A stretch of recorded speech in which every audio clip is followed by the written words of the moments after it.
อันนี้คือยำมักต่อยยำมักต่อยมันไปครึ่งหม้อเนาะต่อไปก็สิเอาแมงจักจั่นแมงกินูนลงไปมีตะกะแตนด้วย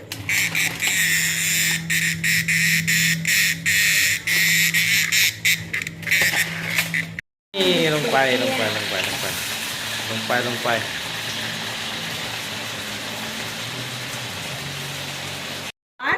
สาวพี่อาโอ้กราบสวัสดีน้องทุกคนเนาะมื้อนี้ก็เทศกาลการอึ่งฝนตกค่ำแล้วเด้ตอนนี้เราก็อยู่ที่ทุ่งนาเดี๋ยวที่พาไปทุกคนไปการทุกคนเอามาเนาะมากับหมู่4-5 คน10 คนเพื่อนเนาะอันนี้1 2 3 4 2 คนเนาะไปเลยเนาะ let's go มาเลยการอึ่งการไปขายเลยดิฝนตกเศร้าไม่มืดไม่เห็นอย่างหรอก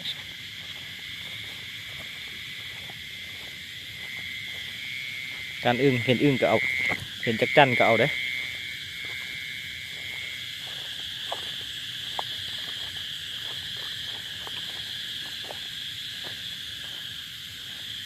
นี่เนาะไปคนละแจ่เลยเด้มืดทึบเลยนี่เนาะอีกคนหนึ่งอยู่คนแจ่ละนี่เห็นปะนี่คนเขา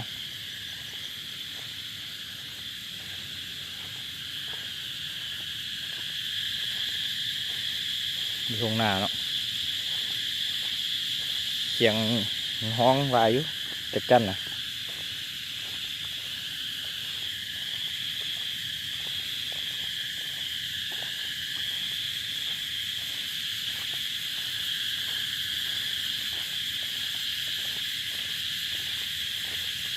เห็นวะจักจั่นนะเอาไหม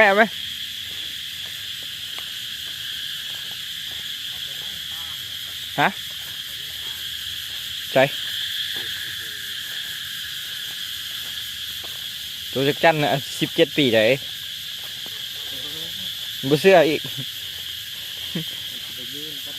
โอ้มันใช้ชีวิตอยู่ดินนะมันคือขี้กระเดือนนี่นะเอากระเพาอยู่ดินเนาะอยู่เทิงนี่บ่ฮอดมันกระต่ายที่มันคือมันผสมพันธุ์แล้วมันกระต่ายมันลงไปไข่มันกระต่ายคือตัวเมาเลยนะเอาที่มา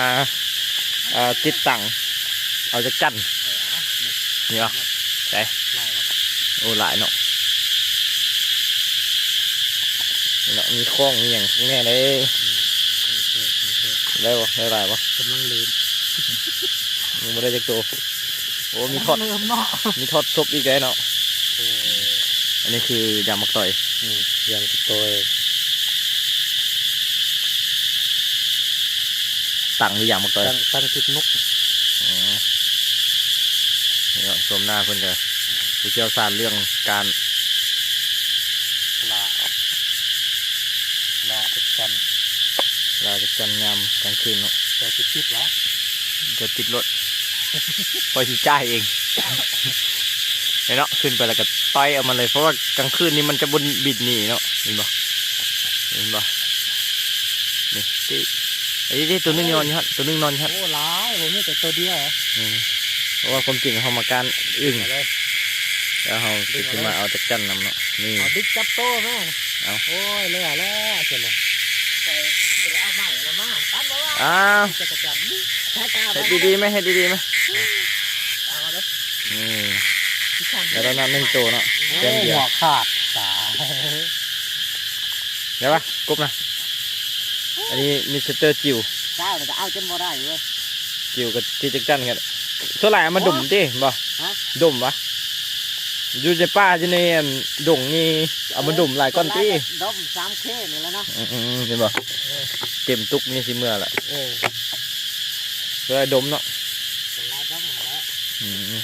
มาในป่าในภูนี่ดุ่มเนาะใส่คันเบ็ดเนาะนี่เนาะเห็นบ่คันเบ็ดนี่เนาะเอาอีกตัวนึงตับเธอ2 ตัวเลยตัวนี้ครับ 2เลยจัดเลย มือเลย เดี๋ยวนี่นะคือตะกัน โอเควะ โอเคสักกะแลดเลยโอ้เหนียวขนาดนั้นดึงไม่ได้ออก ไปคลองเขาคลอง เหนียวปันเจ้าของมาเลยเนาะบ่อาบน้ำโอ้นี่เราเรียนกันเลยนี่ มันกินนอนจัง เหนียวปันพุติดเลยบ่อาบน้ำจุ๊บหนึ่งตัวนั้นโดดลงมาใส่เลยโอ้บินโอ้โห ฉันไม่แข้งติดโทรชื่อแล้วนะ เอากกขึ้นเลย จะเละไปจ้าเอาไหมเนี่ย ใช่ เชื่อนะ เนาะข้าพเจ้าสิไปจับเอาทุกคนเห็นบ่นี่แล้วมันกลางคืนมันบ่เห็นตาบ่เห็นเขาเนาะเขาสิจับเอาเลยเด้อกับเห็นว่านี่ตัวที่สองจับเอาเลยโอ้เห็นบ่ถ้าใช้ไม้ติดตั้งคือเก่าดอกบัดเดียวภาพสองเลยเห็นบ่ค่อยมีวิชาเก่งกาจกว่าเขาหลายเรื่องที่นู่นก็มีเลยเนาะอันนี้เนาะได้เนาะมีเตอร์จิ๋ว ติดแค่ซองขันเด็ด ติดแค่สอง ผักแล้วเราได้มันนะ โอ้มันมีสไลด์ลงอีกเนาะมันเก่งเลยมันสไลด์ลงอีกเห็นไหม เขาคิดปัญญาของมันไปทำมาได้ไปทอดกินมาแล้ว มีทันอยู่อ่ะ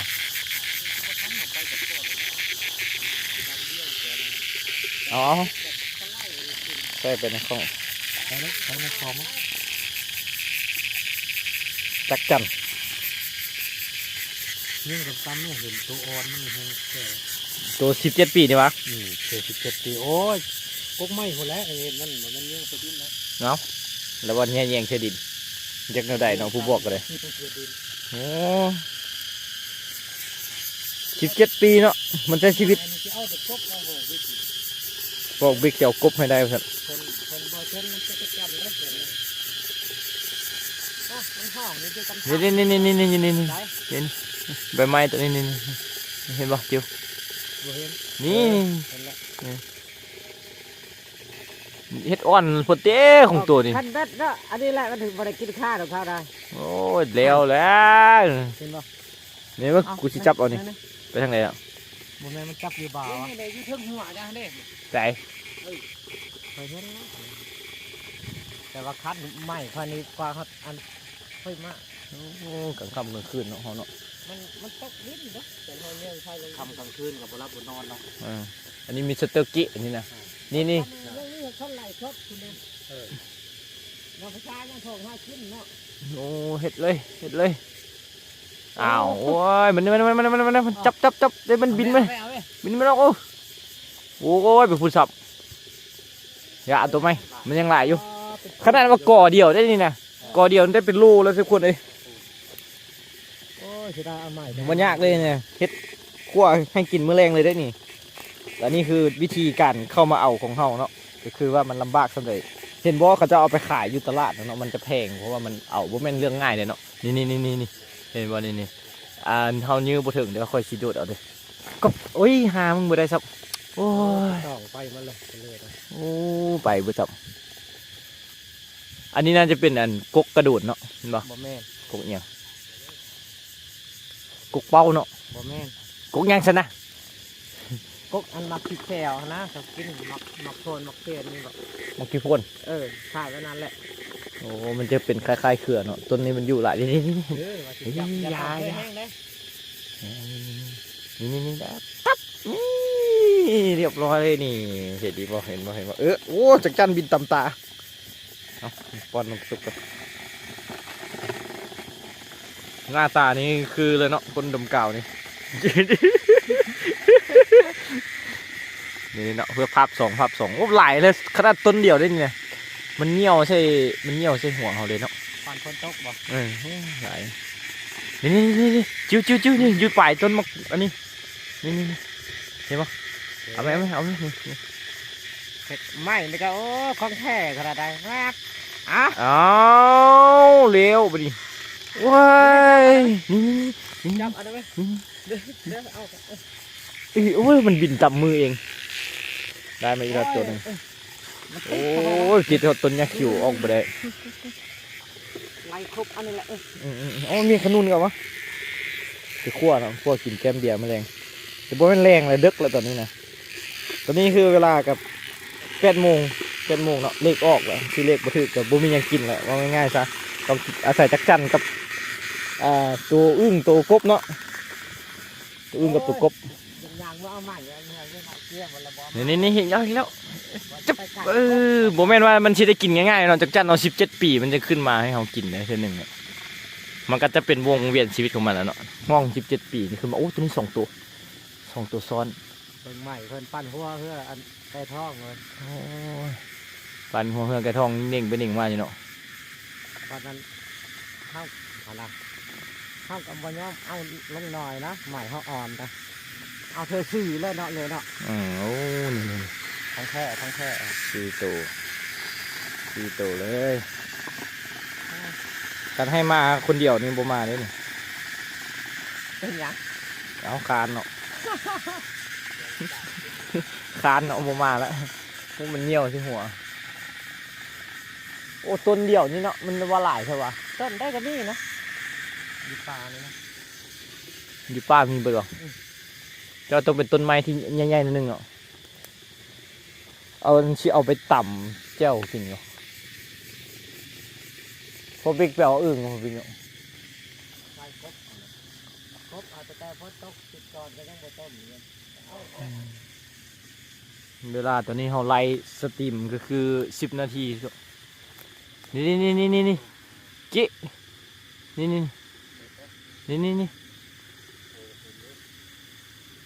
ี่2 ตัวโอ้หลายเนาะ ใหม่ลูกพี่มันแข็ง มันบนเน่งอุ้ย แข็งก็ได้ติดบ่ได้ก็ต้น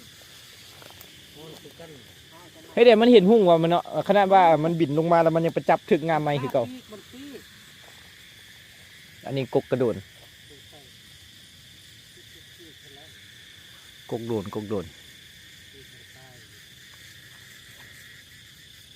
บ่มีจักตัวกกกระโดนอันนี้ต้นไผ่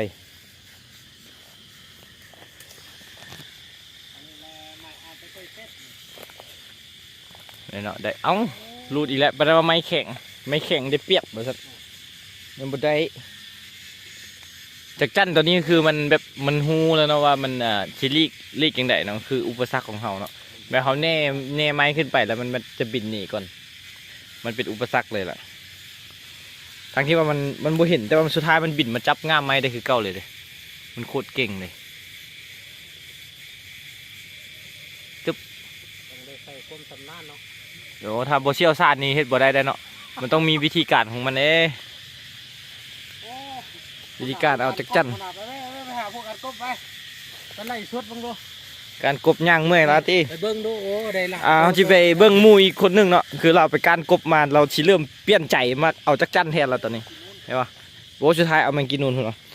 เดี๋ยวสิไปหาเราก่อนได้จักตัวละกับหนึงใส่อึ่งหั่นเนี่ยได้จักจั่นโอ้ดีโอ้ดู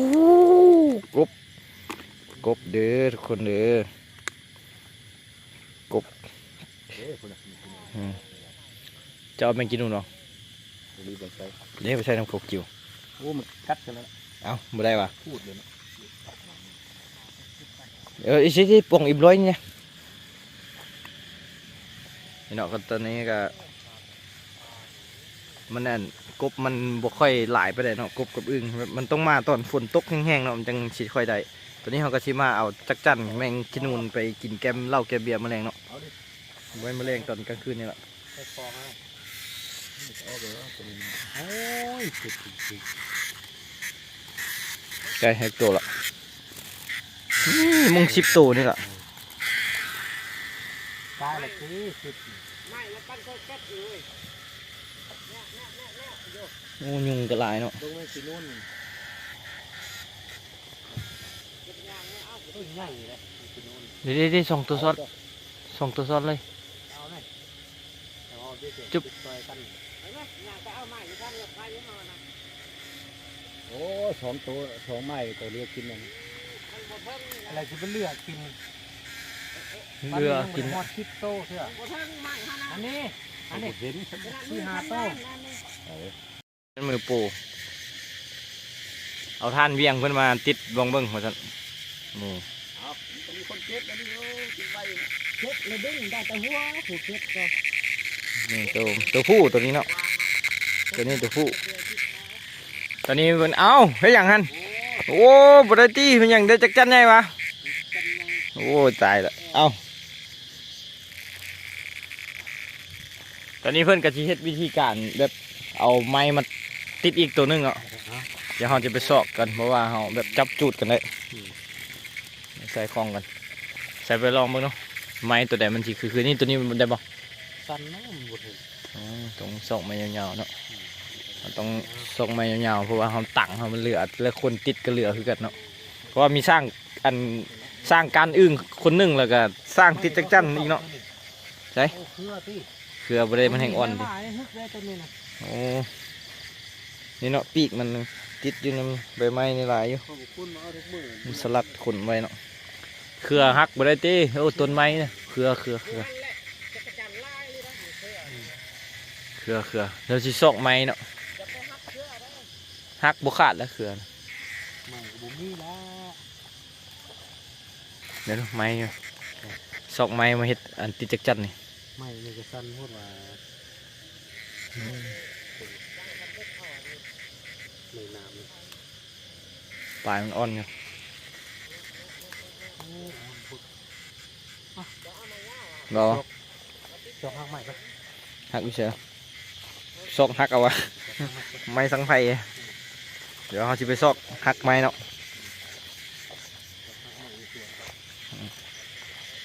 สุดท้ายเขาต้องได้เปล่าอยู่เหือนละ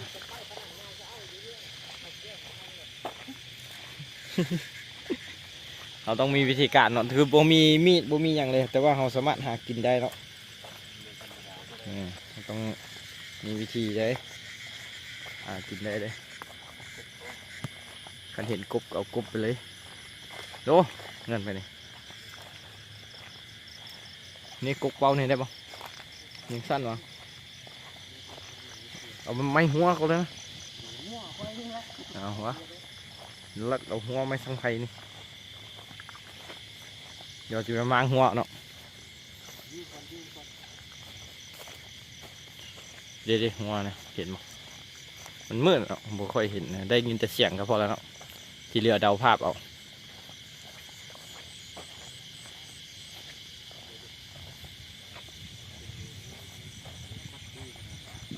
โอ้ยเห็ดคืองัวสีเอาดิเนาะเดี๋ยว ทอดลงเลยตัวนี้ตัวนี้นะ อีชอดได้เราทำพี่ทำพี่โอ้มันบ่ได้ตีโอ้บ่ได้มันต้องอันมันลวดว่ะคันลวดแต่เอาได้อยู่โอ้มีน้ำปักมือนี่ดิ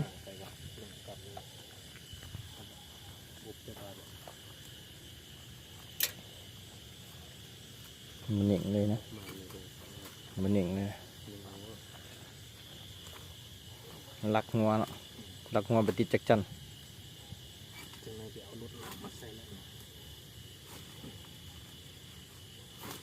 ออกมาอยู่บ่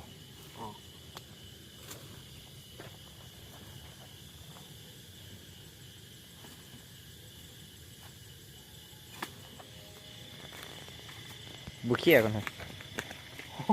เกือบหงาย ออกแล้ววะ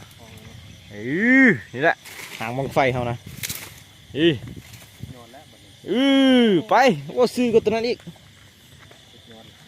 นี่สุดยอดละไปเลยวันนี้นะตอนนี้เราก็ไปเอาไม้มาเนาะ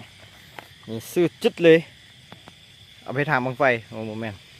ก็เฮ็ดได้อยี่ได้เนาะหางบังไฟประมาณ2 โลนี่ตอนนี้เขาจะได้ทำการเอาจับมักต่อยตังเนาะเอาคือบทฟันเลยนะบ่ได้ปะ ได้แต่ว่ามัน มันใหญ่หดเปลืองเนาะนี่เนาะวิธีการใส่ตัง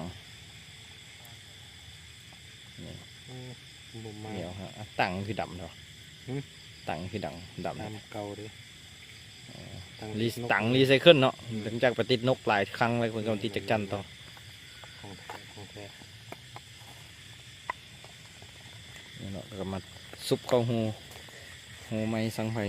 มันจะมีหูอยู่แล้วเห็นปะนี่คือวิธีการง่ายๆเลย กันซุปหมูนั่นเนาะ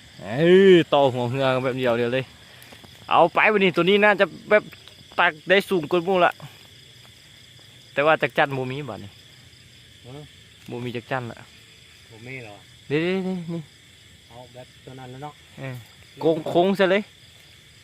ตับหมานโมบัดทำอิดเดี๋ยวตุ้ยหมานอยู่มาแล้วเว้ยบัดทำอิดได้เลยมานี่นี่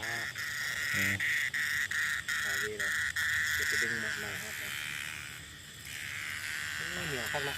เหลือดีขนาดมือสองเลย ยับไปหาเขาไป นะ โอ้ยอยู่ในตลาดเลยเฮ้ยตบอ้าว โอ้โหบุตร นี่มันอยู่ใบไม้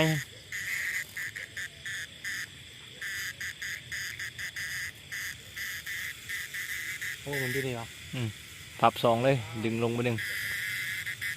ลูกเก้ามันเหนียวจะไหนมันไปจากห้าได้ ตับไม่ ใต้ก้นมันแม่ตีนมัน เฮ้ย นี่ดีเลยครับ เอาพับสามเลย ต้องได้มาทางนี้ก็ได้เดี๋ยว เอาง่ายฮะมันจะบุตื้นกันว่ามันห้องใส่กันอยู่มันห้องใส่กันมันบุตื้นกันวะ เอาเก็บกันซะ มันตื้นกันได้เนาะยันมันตื้นกันนี่เห็นไหม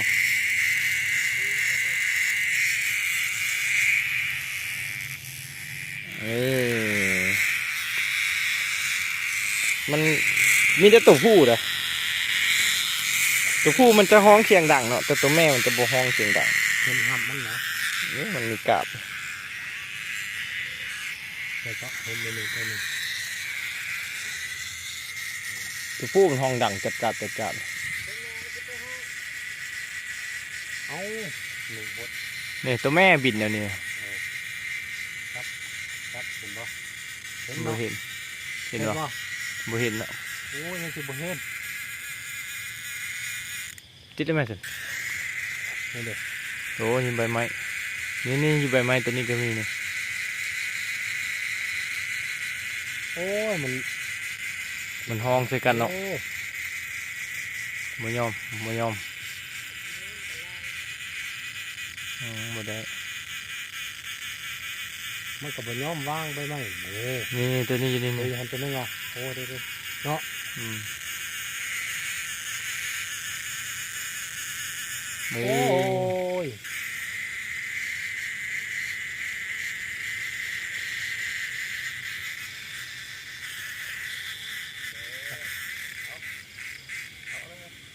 โอ้ยเอาตกหัวซัก มาสักจะได้ เก็บ อยู่ข้างใด ลุงแถวนั้นนะ โอ้ยบ่เห็นเลยเห็นแต่ปีก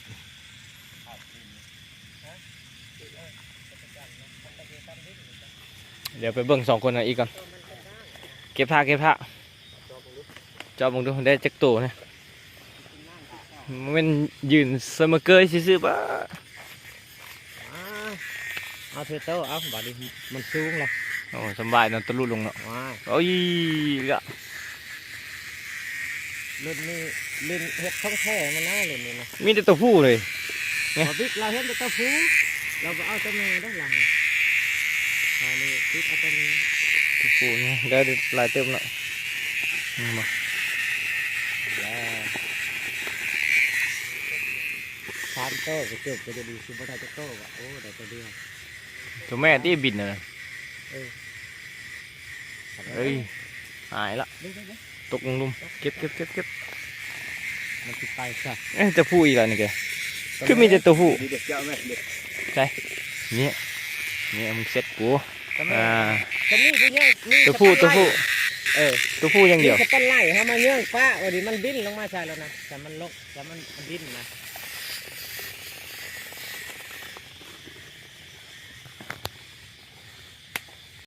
สีประมาณนี้เนาะเวลามาก้านกับสีประมาณนี้เลยนะทุกคนเนาะเห็นไหมนี่1 2 3 4จะประมาณนี้เลยเดี๋ยวจะตัดภาพไปบอนเฮาไปเฮ็ดกินเลยเนาะ3 4 คน ตัดภาพแล้วอ่ะ ตัดภาพละ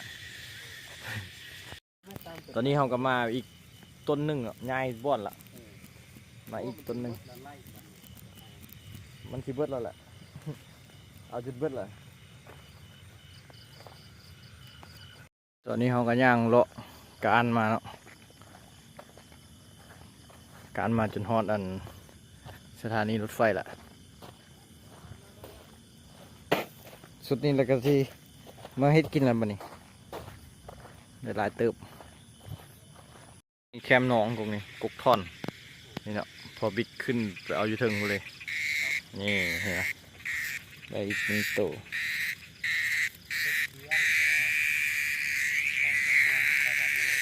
เก็บเวียงเนาะนี่แล้วก็นี่เชฟกี้เฮาเต็มข้องอ่ะเต็มแล้วล่ะหลังจากการกันมาเบิดคืน ขาดมันเอากันขาดไม่น้อยนะ เอาคืนได้ให้ลงมาเลยนะมันบ่เห็นคักไปเลยมันมืดเนาะไปการกลับไปนี่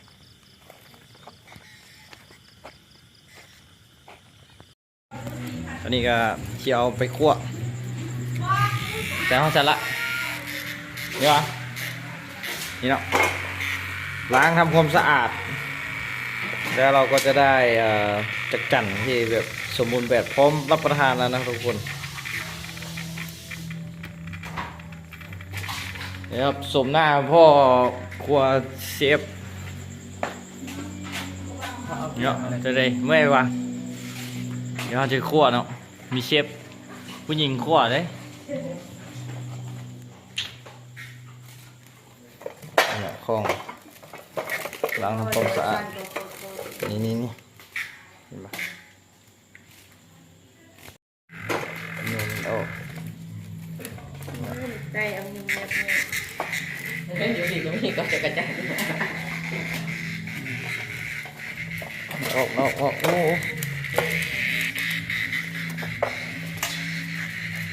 แบบสดๆเลยเนาะย่างกินแบบสดๆมันมีตังเลยเจ๊เนี่ยก็เซมาสุกี้ยังสุกไว ๆอันนี้เจ้าการตัวนี้สิวะ แป๊ดนำกัน แต่จังหวะนี้ของเจ้าได้ อันนี้มาได้เสร็จๆนี่ ผมคือยิ้วล้างเรียบร้อย ทอดเลยเนาะทุกคนเนาะทอดไปแก้มเบียร์ไปเดียวเนาะชั่วโมงกว่าๆมันไปครึ่งหม้อเนาะต่อไปก็สิเอาแมงจักจั่นแมงกินูนลงไปมีตะกะแตนด้วย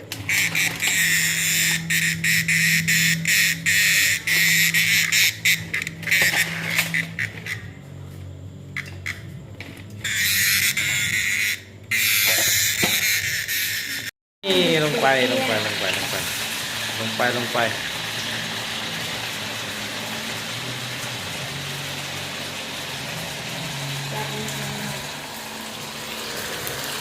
คนเลไปเลยตอนนี้11-12 โมงกลางคืนแล้วเนาะเดี๋ยวก็ไปมันเรื่องแล้วก็สิเอาไปกินได้ละ